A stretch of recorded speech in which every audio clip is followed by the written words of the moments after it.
Imagine a summer night in Rome. Not the Rome we know today, with its tourists and silent ruins, but the Rome of the year 1501, a city of dense, labyrinthine shadows, where power is measured not in coins, but in poisons and secrets whispered in dark confessionals, and in alliances sealed not with handshakes, but with the blood of enemies. The air is heavy, laden with the smell of the Tiber River, of exotic spices, and an almost palpable tension. And at the center of this maelstrom, in the Palazzo Santa Maria, in Portico, a celebration is underway. A wedding celebration. Torches cast dancing flames against the stone walls, illuminating greedy faces, complicit glances, and smiles that don't reach the eyes. The music is cheerful, but there's a dissonance underneath, a whisper of corruption that permeates every note. This is no ordinary party. This is the wedding feast of Lucrezia Borgia, the youngest daughter of Pope Alexander VI and Alfonso of Aragon, Duke of Bisceglie. And this night, the night of June 21st, 1501, would not be remembered for the exchange of sacred vows, but for an act of such profane political and sexual obscenity that it would echo through the centuries as the epitome of Renaissance depravity. A story involving a father who was also a pontiff, a brother possessed by an incestuous lust, and a golden-haired bride who was both victim and pawn in the great chess game of Borgia power. And at the heart of this night, a horrifying allegation, a rumor whispered in damp corridors and recorded by chroniclers with poisoned ink, that the Pope himself, God's representative on earth, had witnessed, or worse, participated in, an intimate spectacle between the newlywed and her groom.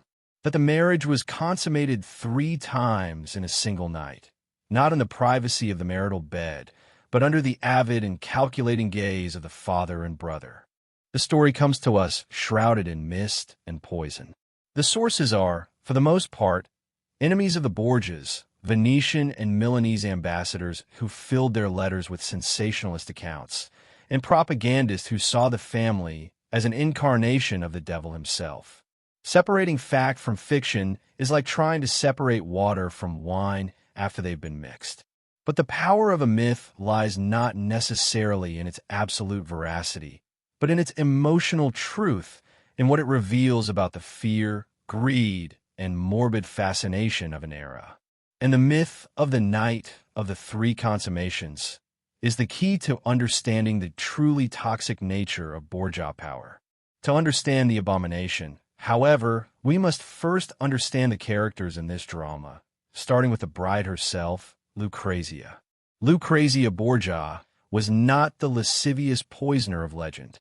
On the contrary, most modern historians see her as a golden coin, a precious and malleable piece in the hands of her family's men.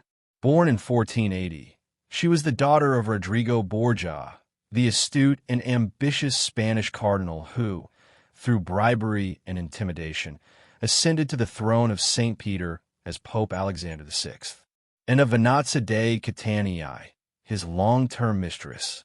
From a tender age, Lucrezia was educated not only in the arts of the court, but in the supreme art of Borgia politics, the art of betrayal, dissimulation, and absolute obedience to the patriarch. Her hair was like a thread of pure gold, her eyes light and expressive, her demeanor delicate and graceful. She was her father's most valuable asset, to be negotiated, loaned, and discarded to strengthen the family's alliances. And then there was the brother, Cesare Borgia. If Lucrezia was the golden coin, Cesare was the sword, a man of dangerous beauty and fierce intelligence. He was an archbishop, cardinal, and later, an unscrupulous condottiero whose ambition was to unify the papal states under his iron fist. Cesare was the enforcing arm of his father's desires, a man who poisoned enemies with the same coldness with which he signed a treaty. But there was a dark and disturbing side to his relationship with his sister. The rumors of incest between Cesare and Lucrezia were persistent, whispered in courts throughout Italy. It was said that Cesare's obsession with Lucrezia went far beyond the fraternal, that he saw her not only as a sister, but as a possession, an extension of his own ego. He was jealous, possessive, and the prospect of any other man touching her, even a legitimate husband, drove him mad with rage. And at the top of this pyramid of ambition and perversion was the father, Pope Alexander VI. Rodrigo Borgia was the embodiment of contradiction. On the surface, the vicar of Christ, the successor of St. Peter. Beneath the white cassock and sacred vestments pulsed the heart of a Renaissance politician without any scruples, a man whose appetites for food, sex, and power were legendary. He loved his children with a visceral and nepotistic passion, elevating them to positions of immense power, but this love was suffocating, controlling, and deeply corrupt. To Alexander, his children were extensions of his own power, and Lucrezia, his dear daughter, was the most precious tool. He affectionately called her the Pope's jewel. And a jewel, we know, has no will of its own. It is owned, displayed, and used to demonstrate the wealth and power of its owner. This, then, was the triumvirate preparing for Lucrezia's wedding celebration. But why this marriage? Alfonso of Aragon was a handsome young man of noble lineage, the illegitimate son of the late King of Naples. The marriage was a calculated political move. The Kingdom of Naples was a crucial piece in the chess game between France and Spain for control of Italy, and Alexander VI, ever the opportunist, wanted to keep his options open. By marrying Lucrezia to Alfonso, he was aligning himself with the Aragonese faction in Naples, a move to counterbalance the French influence that his son Cesare both courted and feared. It was a purely pragmatic alliance. Love, attraction, the bride's happiness, these were low-value coins in the Borgia treasury. The ceremony itself took place in the Vatican, with all the pomp and circumstance the occasion demanded. Lucrezia, at 21 years old, was dazzling, dressed in a gown of gold brocade. Her blonde hair loose, as was the custom for virgin brides, she must have seemed an ethereal vision, almost angelic, amidst that court of men hardened by war and intrigue. Alfonso, in turn, was a tall, handsome young man with courteous manners. Perhaps, at that moment, under the sacred vault of the chapel, Lucrezia allowed herself to dream. Perhaps she looked at her handsome husband and glimpsed a spark of normality, a life away from the poisonous web of the Vatican, where she could be simply a duchess and not a pawn in her father's game. Perhaps Alfonso, innocent of the depths of depravity that awaited him, believed he was marrying a princess, not entering the cage of a family of predators. The feast that followed was opulent, a banquet of mythical proportions. Tables groaned under the weight of whole roasted boars, stuffed peacocks refeathered in their iridescent plumage, mountains of crystallized fruit, and rivers of Tuscan wine. The guests, cardinals, nobles, and ambassadors, laughed and toasted, but their eyes were always watchful, observing Cesare, who watched his sister with an intensity that bordered on the pathological, and the Pope, whose Rubicund face radiated a paternal satisfaction that seemed laden with something more, something lascivious and unsettling. The air was electric with the possibility of scandal. Everyone knew the Borgias were no ordinary family. Everyone whispered about the secrets hidden behind the closed doors of the papal apartments. And everyone waited, with a mixture of horror and fascination, to see what would happen when the public party ended and the private ritual of the wedding bed began. In the Middle Ages and the Renaissance, the consummation of a marriage was not a private affair. It was a public, or at least semi-public, event, a political act of profound importance. The bedding ceremony was an elaborate ritual.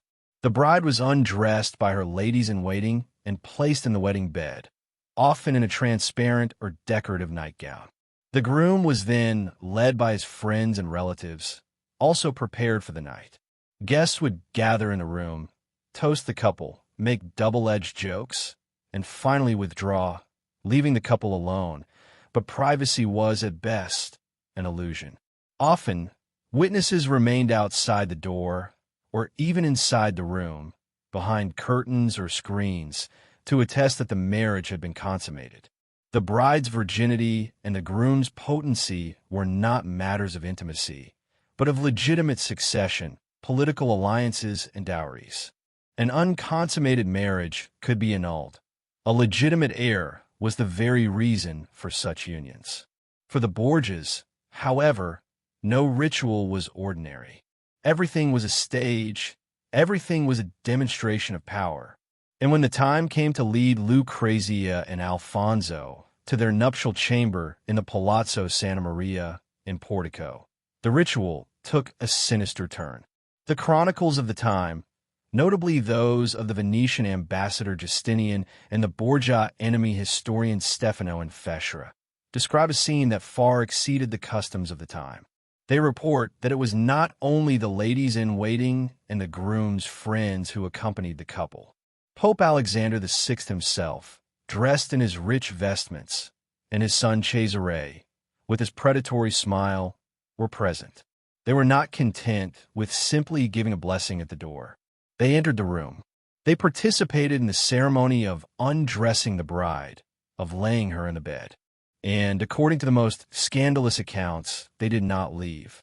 This is where the story plunges into the deepest shadows.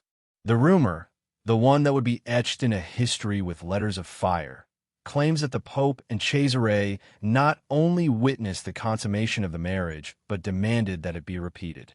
That after the initial act, they insisted that the young and probably terrified Alfonso repeat his performance.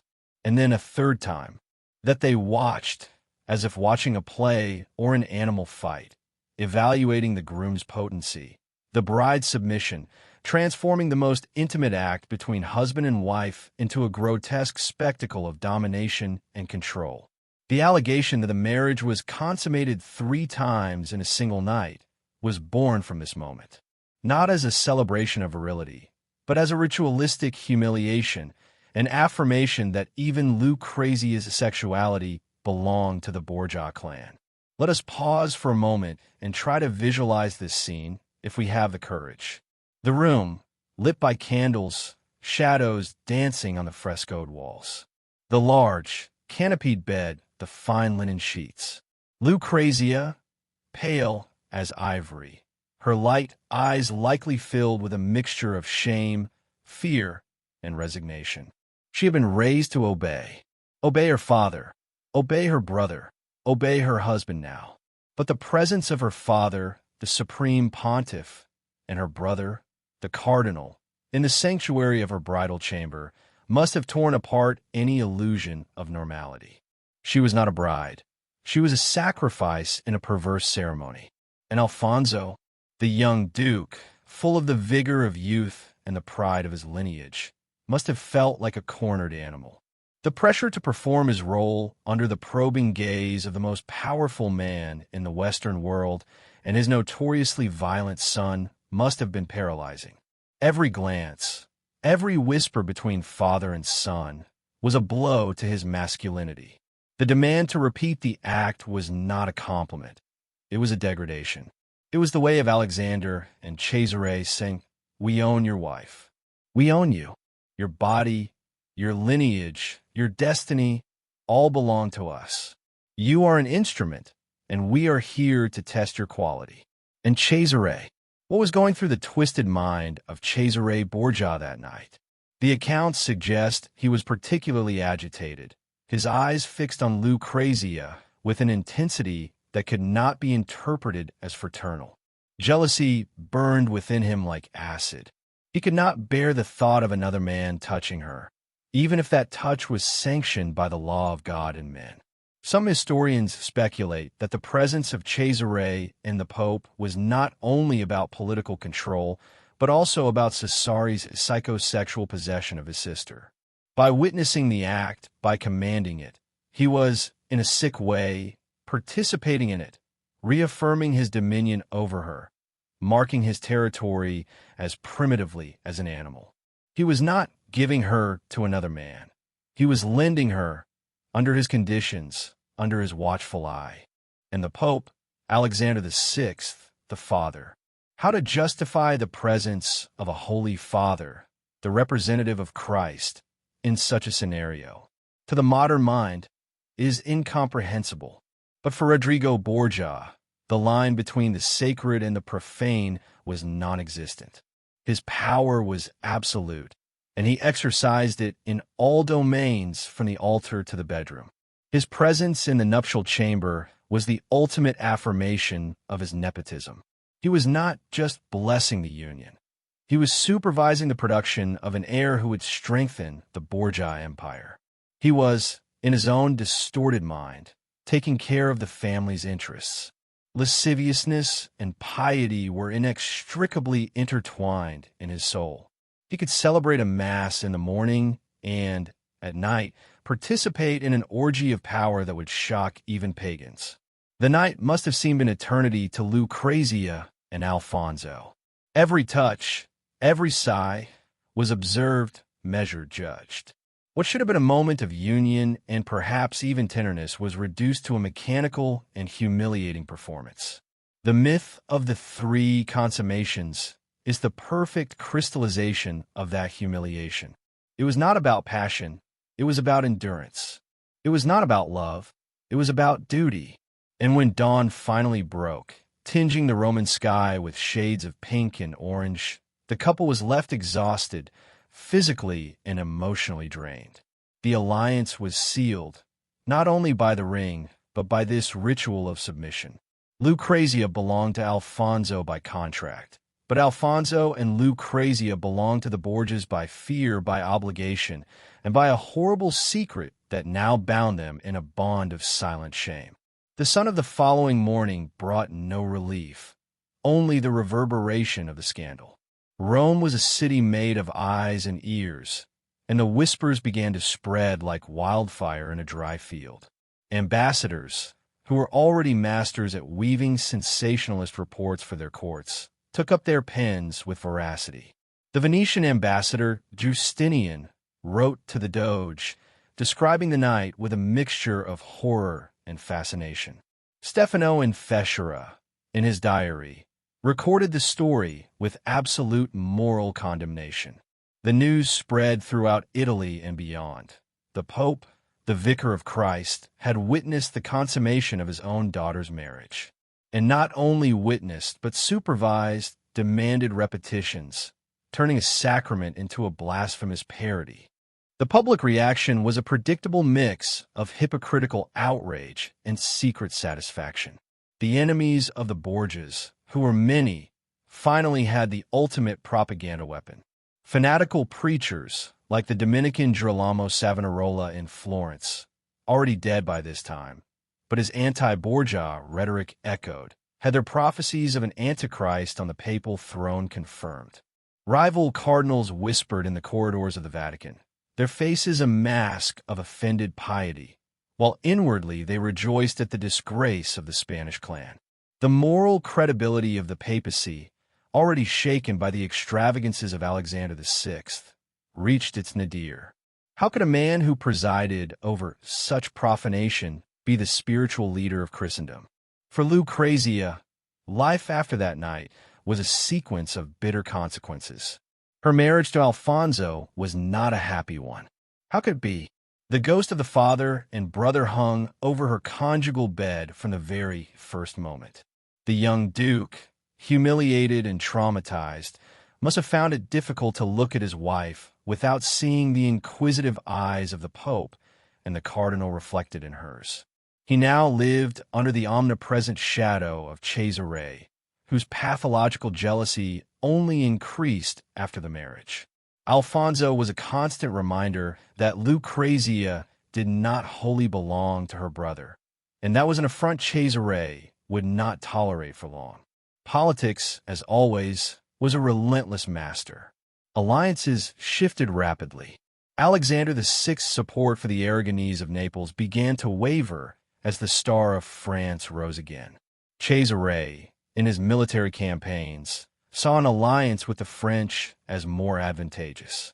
Suddenly, Alfonso of Aragon, once a useful pawn, became a hindrance, a link to a faction that was falling from grace.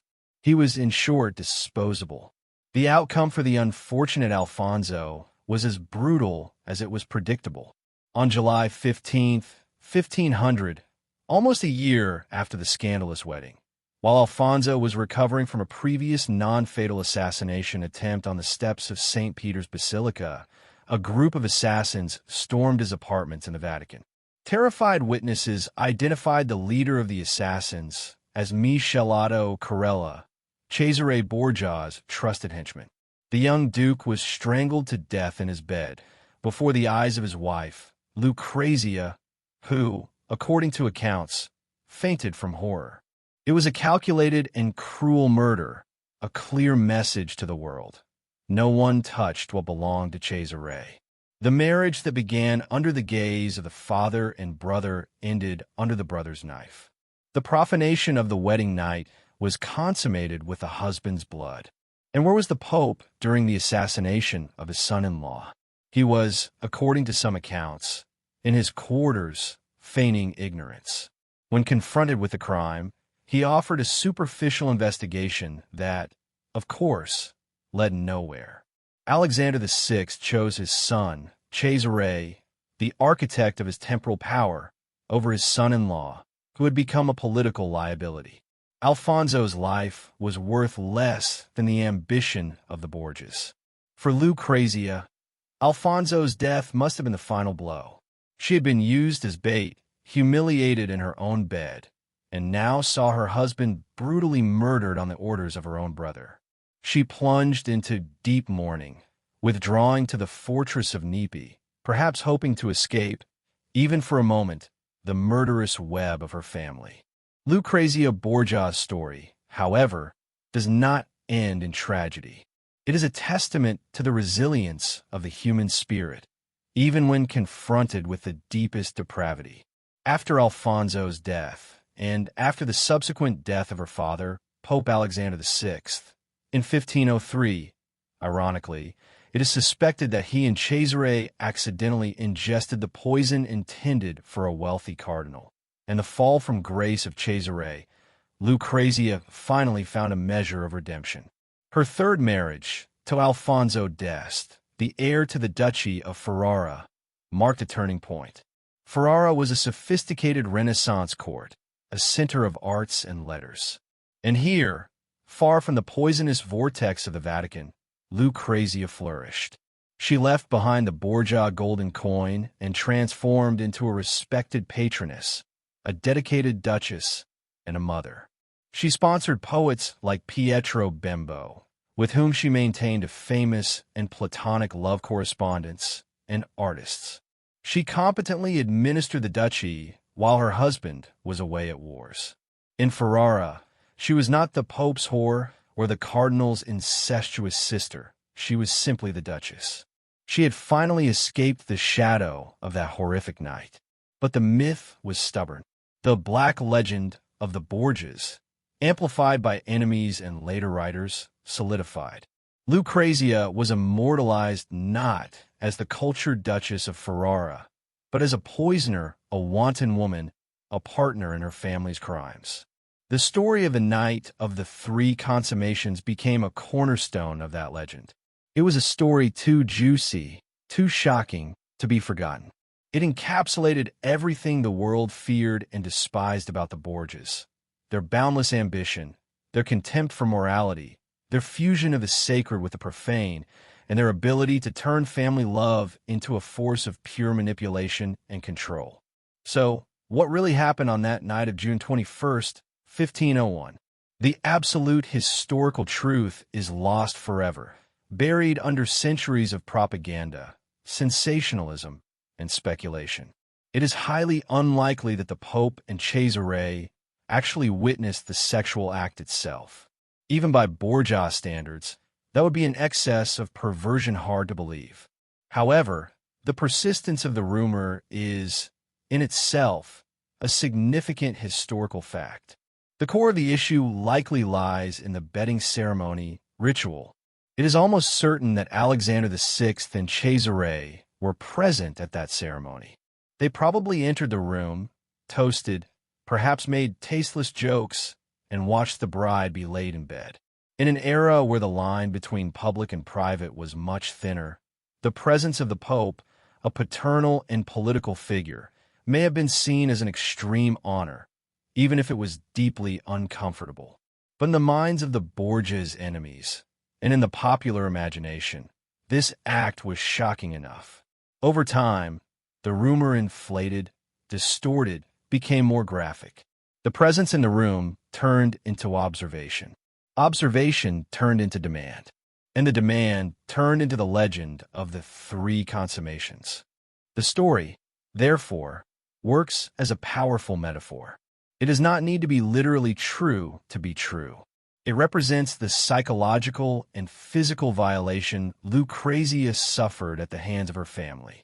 It represents the way her body and her sexuality were objectified, transformed into an instrument of power. The legend of the three consummations is the mythological expression of the absolute control that Alexander and Cesare Borgia exerted over her. It is the story of how a young woman was sacrificed on the altar of her family's ambition, and how she, against all odds, survived to write her own ending, far from the shadows of the Vatican. Lucrezia Borgia's legacy is, therefore, twofold. On one hand, there is the historical figure, the Duchess of Ferrara, an intelligent and resilient woman who overcame a traumatic start in life to become a respected ruler. On the other, there is the myth, the blonde femme fatale, the involuntary protagonist of one of history's most scandalous nights. Both are real. Both coexist. And by exploring this dark story, we are not just delighting in a Gothic horror tale. We are confronting the eternal dynamics of power, gender, family, and resilience. We are remembering that behind the myths of monsters and villains, there are often real stories of human suffering and, occasionally, redemption. And that is why this story, centuries later, still fascinates and horrifies us.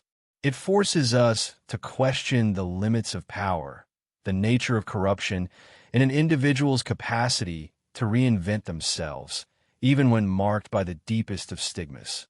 Lucrezia Borgia's night may have been defined by darkness, but her life, in the end, was a journey toward the light. And with that, we come to the end of this immersion into the darkest history of the Borgias. If this dive into the most profane and fascinating Renaissance has held you from start to finish, if these stories of power, betrayal, and redemption resonated with you, then you can do something to help this channel continue to bring such complex and captivating narratives as this one. Like this video, a simple like helps immensely to spread our work to more people. Leave a comment below. What do you think? Is the legend of the three consummations a powerful metaphor or a distorted historical fact? Your opinion is valuable. And most importantly, subscribe to the channel and activate the bell so you don't miss any of our future journeys through history. There are many more secrets hidden in the corridors of time, and I would love to have you with us to explore them. Until next time.